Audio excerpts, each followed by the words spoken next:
Hello बच्चों, so let's start today class.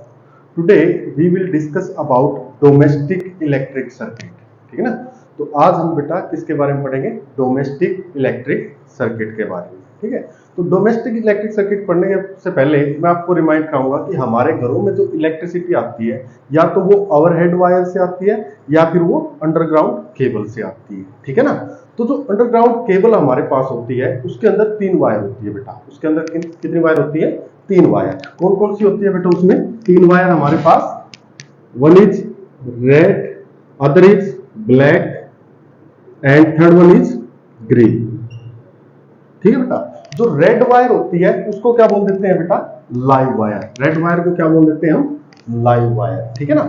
तो और जो ब्लैक वायर होती है उसको क्या बोल देते हैं बेटा? Neutral wire. ब्लैक वायर को क्या बोल देते हैं? न्यूट्रल। और ग्रीन वायर को क्या बोल देते हैं बेटा? हम अर्थ वायर यानी अर्थिंग वायर। क्लियर है बेटा।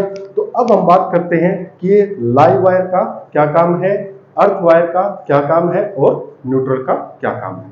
तो जो वोल्टेज होती है वो किसकी होती है?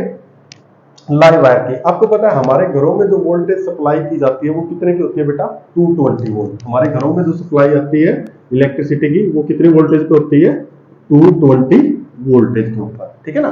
तो जो लाइव वायर की वोल्टेज होती है वो कितने की होती है बेटा? 220 की। अर्थ वायर की कितनी होती है बेटा? 0 वोल्ट। और न्यूट्रल की भी कितनी होती है? 0 वोल्ट। यानी जो मेन करंट सप्लाई होता है वो किसमें से सप्लाई होता है बेटा?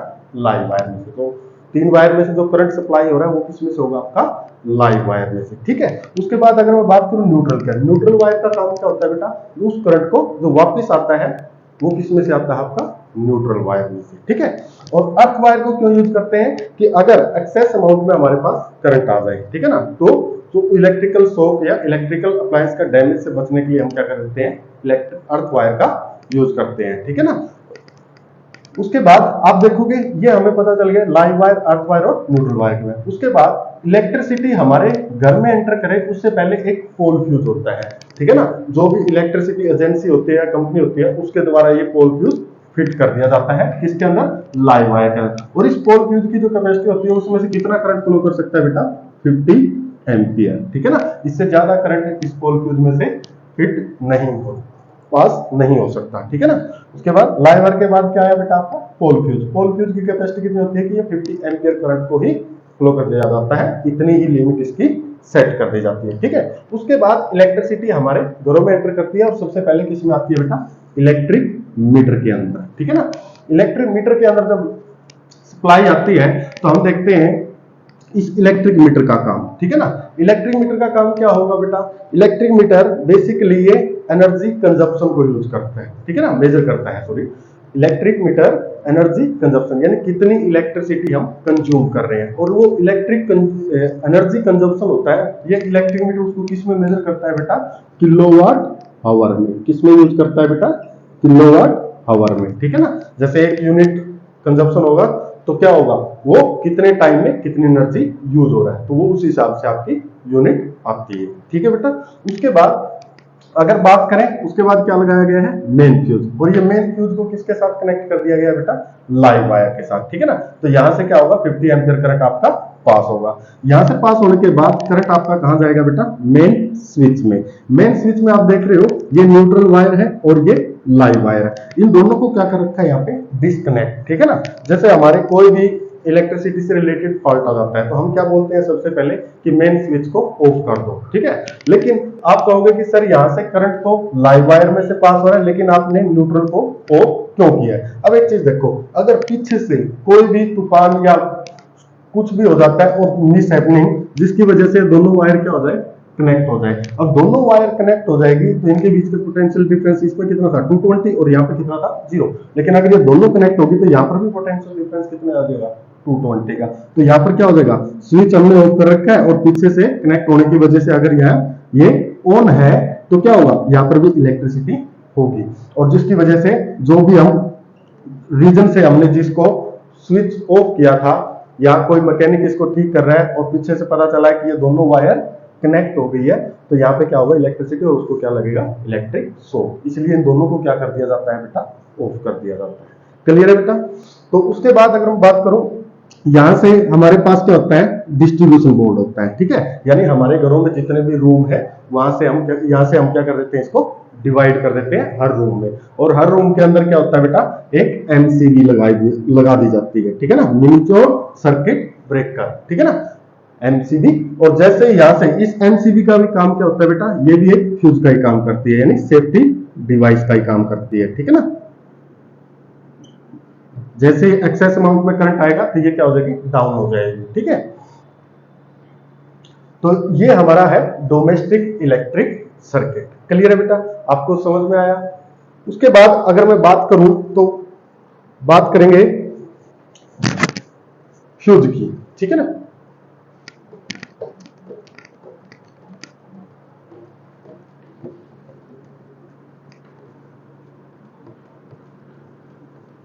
उसके बाद बात करते हैं हम इलेक्ट्रिक फ्यूज की, ठीक है। Electric fuse,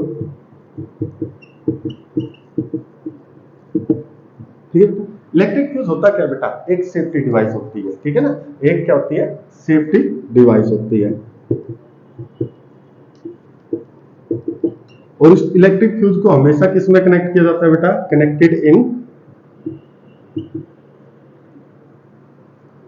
connected in series. Always remember, electric fuse को किस में कनेक्ट किया जाएगा बेटा, सीरीज के अंदर कनेक्ट किया जाता है। इसका यूज क्या करते हैं, ये एक डिवाइस होती है बेटा जो लिमिट करती है the value of electric current flowing in the electric circuit, ठीक है ना। इसकी डेफिनेशन कैसे लिखोगे, a safety device which is used to, a device which is used to limit the value of current flowing in the electric circuit, ठीक है बेटा। Electric fuse क्या होती है बेटा, एक सेफ्टी डिवाइस होती है, इसको हमेशा किस में कनेक्ट करते हैं, हम सीरीज में कनेक्ट करते हैं, ठीक है ना। और ये क्या करता है, उस करंट की वैल्यू को लिमिट करता है, यानी उस एक्सेस अमाउंट में करंट को फ्लो नहीं होने देगा, ठीक है। यानी ये हमें इलेक्ट्रिकल शॉक और इलेक्ट्रिकल अप्लायंस के डैमेज से बचाता है, ठीक है ना। तो उसके बाद बात करें, ये एक ऐसे मटेरियल का बनाया जाता है जिसका मेल्टिंग पॉइंट क्या हो बेटा, लो हो। जैसे ही एक्सेस अमाउंट में करंट होगा या ओवर हीटेड होगा तो ये तुरंत क्या हो जाता है, मेल्ट हो जाता है, ठीक है ना। तो इलेक्ट्रिक फ्यूज को क्या एक ऐसे मटेरियल का बनाया जाता है जिसका मेल्टिंग पॉइंट क्या हो बेटा, लो हो, जिसका मेल्टिंग पॉइंट क्या हो, लो। क्लियर है बेटा, तो ये हमारे पास था इलेक्ट्रिक फ्यूज। क्लियर है बेटा। उसके बाद बात करते हैं अर्थिंग की।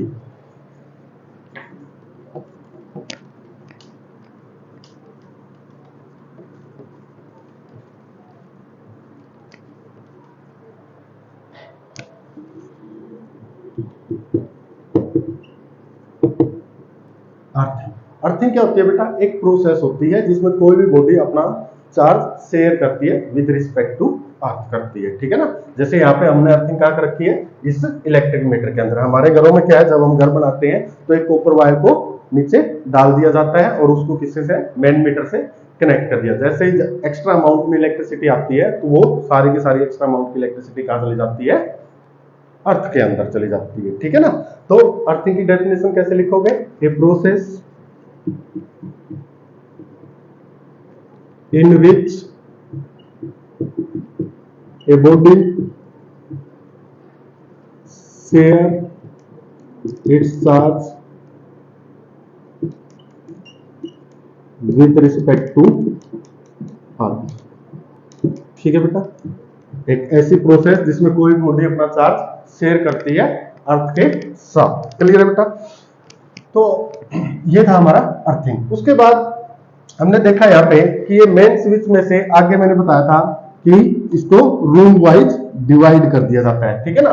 तो जो डोमेस्टिक सर्किट होते हैं वो बेसिकली दो तरीके के होते हैं। एक होता है रिंग सिस्टम, इनको हम किसी भी इलेक्ट्रिक सर्किट को किस तरीके से कनेक्ट कर सकते हैं, एक होता है रिंग सिस्टम और दूसरा होता है बेटा ट्री सिस्टम। कौन सा सिस्टम, ट्री सिस्टम, ठीक है ना।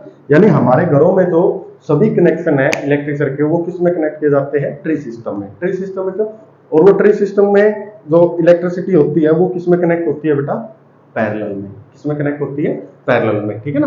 तो इलेक्ट्रिसिटी सप्लाई को हम जितने भी डिस्ट्रीब्यूशन बोर्ड होगा उन सबको किस में कनेक्ट कर देते हैं, पैरेलल में। पैरेलल में क्यों कनेक्ट किया जाता है बेटा, क्योंकि वहां पैरेलल में वोल्टेज क्या रहती है, सेम रहती है। पैरेलल में वोल्टेज क्या रहती है, सेम रहती है। दूसरा जो पैरेलल कॉम्बिनेशन में रेजिस्टेंस होती है वो कम होती है as compare to series combination. Clear है। अगर आप इसको देखना चाहें तो आप देख सकते हैं कि पैरेलल में रेजिस्टेंस कम किस प्रकार से होती है।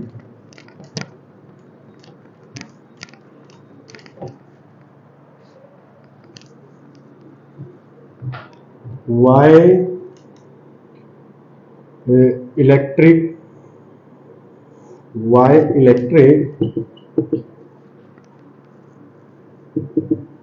circuit is connected in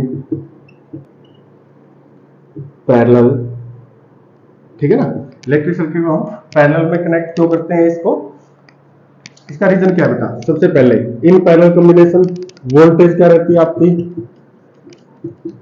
same रहती है। वोल्टेज क्या रहती है बेटा आपकी, सेम रहती है। सेकंड चीज यहाँ पे जो रेजिस्टेंस होती है, रेजिस्टेंस क्या होती है बेटा, कम होती है as compare to series combination. Resistance क्या होती है, लो होती है इन पैरेलल कॉम्बिनेशन। पता चल गया बेटा, ये दो एडवांटेज होते हैं। मान लेते हैं जैसे कि रेजिस्टेंस कैसे कम होगी, दो वायर है, ठीक है ना। इन दोनों की रेजिस्टेंस कितनी है, 20 ओम, और इसकी भी कितनी है, 20 ओम। अगर हमने इनको क्या कर रखा है, पैरेलल में, तो पैरेलल में इनकी टोटल रेजिस्टेंस निकालने कितना आएगा बेटा, 1/20 प्लस 1/20, एलसीएम कितना आएगा 20, 1 + 1 कितना आ जाएगा 20, ठीक है ना। और जब इसको आर की वैल्यू निकालेंगे तो कितनी आएगी बेटा, 10 आ जाएगी। आर की वैल्यू कितनी आएगी, 10। और अगर इसको हम सीरीज में कनेक्ट करते हैं तो 20 + 20 कितनी हो जाती है बेटा, 40 ओम। देखो सीरीज में कनेक्ट करेंगे तो रेजिस्टेंस कितनी आ रही है, 40 ओम। लेकिन अगर इसको पैरेलल में कनेक्ट किया तो टोटल रेजिस्टेंस कितनी बनी बेटा आपकी, 10 ओम। इसीलिए इसको किस में कनेक्ट करते हैं, पैरेलल में कनेक्ट करते हैं। क्लियर है बेटा, ठीक है। उसके बाद हम पढ़ेंगे alternating current and DC current, direct current.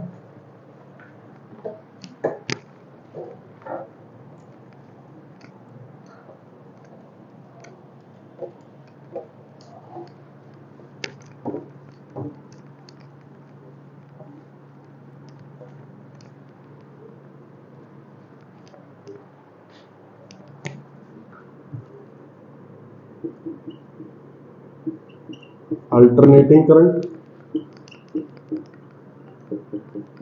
यानी एसी। अल्टरनेटिंग करंट को क्या बोलते हैं बेटा, एसी भी बोल देते हैं, ठीक है ना। अल्टरनेटिंग करंट होता है क्या बेटा, सबसे पहले तो जो हमारे घरों में करंट सप्लाई आती है वो एसी होता है या डीसी होता है, ठीक है ना। इस चीज की करंट जो होता है हमारे पास दो टाइप का होता है, one is AC and other is direct current, ठीक है बेटा। अब बात करते हैं सबसे पहले अल्टरनेटिंग करंट। तो अल्टरनेटिंग करंट हमारे घरों में जो फ्लो होता है वो कौन सा करंट होता है बेटा, एसी करंट होता है ना। यूज कर रहे हैं हम जो एसी। तो ये चलता कैसे है बेटा, ये इस प्रकार से अल्टरनेटिंग करंट है जो फ्लो करता है। अल्टरनेटिंग करंट फ्लो कैसे करता है, इन दिस साइनोसॉइडल वेव। किस फॉर्म में, साइनोसॉइडल वेव फॉर्म, ठीक है बेटा। अब एक चीज देखो, मान लेते हैं यहां से हमने करंट को चलना, अब ये करंट का मैग्नीट्यूड क्या बेटा, कंटिन्यूअसली चेंज हो रहा है, ठीक है ना। ये क्या मान लेते हैं आई और ये क्या मान लेते हैं टी, ठीक है ना। तो करंट का क्या हो रहा है, कंटिन्यूअसली मैग्नीट्यूड चेंज हो रहा है विद रिस्पेक्ट टू टाइम, ठीक है ना। एक करंट, डेफिनेशन कैसे लिखेंगे इसकी, एक current whose magnitude change with respect to time is called alternating current. उसे क्या बोल देते हैं बेटा, अल्टरनेटिंग करंट, ठीक है ना। उसके बाद बात करते हैं डायरेक्ट करंट की। डायरेक्ट करंट के लिए भी प्लॉट करेंगे हम, तो ये हमारा क्या होगा, आई हो जाएगा, और ये क्या है बेटा, टाइम एक्सिस। तो ये हमारा डायरेक्ट करंट है। इसमें और इसमें क्या डिफरेंस है, इसका मैग्नीट्यूड चेंज नहीं है, इसका मैग्नीट्यूड क्या रहता है बेटा, कांस्टेंट रहता है, ठीक है ना। मैग्नीट्यूड क्या रहता है, constant with respect to time. इसकी डेफिनेशन कैसे लिखोगे, a current whose magnitude remain constant with respect to time, उसे क्या बोल सकते हैं बेटा हम? डायरेक्ट करंट बोलते हैं, यानी डीसी करंट बोलते हैं। क्लियर है? इसका मैग्नीट्यूड क्या रहता है? कांस्टेंट रहता है। समझ में आ गया बेटा? अगर हम बात करें एडवांटेज की, एसी के डीसी के ऊपर क्या एडवांटेज है, ठीक है ना? तो सबसे पहला जो एडवांटेज होगा, एडवांटेज, ठीक है ना? एसी के क्या एडवांटेज होते हैं? जो कॉस्ट ऑफ जनरेशन होती है बेटा, द कॉस्ट ऑफ जनरेशन, यानी जो प्रोड्यूस करते हैं वो क्या होती है? लो होती है एज कंपेयर टू डीसी, ठीक है ना? एसी को हम लो कॉस्ट पे प्रोड्यूस कर सकते हैं एज कंपेयर टू डीसी, ठीक है ना? दूसरा जो एडवांटेज होता है कि एसी को क्या है? लॉन्ग पावर ट्रांसमिशन के लिए यूज किया जा सकता है, ठीक है ना? यानी इसमें क्या है? पावर लॉस कम होता है, ठीक है ना? इसका एडवांटेज क्या हुआ दूसरा? कि AC can be easily transmitted into long power station. Clear है? अगर बात की जाए डिसएडवांटेज की, तो डिसएडवांटेज क्या होता है बेटा? डिसएडवांटेज ये होता है कि एक तो एसी जो करंट होता है हमारा, वो मोर डेंजरस होता है as compare to DC current, ठीक है ना? एसी क्या है? मोर डेंजरस होता है as compare to DC current. दूसरा जो डिसएडवांटेज है एसी का डीसी के ऊपर, तो वो क्या है कि एसी को हम इलेक्ट्रोलिसिस प्रोसेस के ड्यूरिंग यूज नहीं कर सकते। AC can not be use during the process of electrolysis. Clear है? तो ये दो क्या होते हैं? डिसएडवांटेज होते हैं किसके? एसी करंट के। क्लियर है? तो ये हमारा था अल्टरनेटिंग करंट और डायरेक्ट करंट। तो आज के हमारे ये टॉपिक है डोमेस्टिक इलेक्ट्रिक सर्किट और AC and DC. Thank you.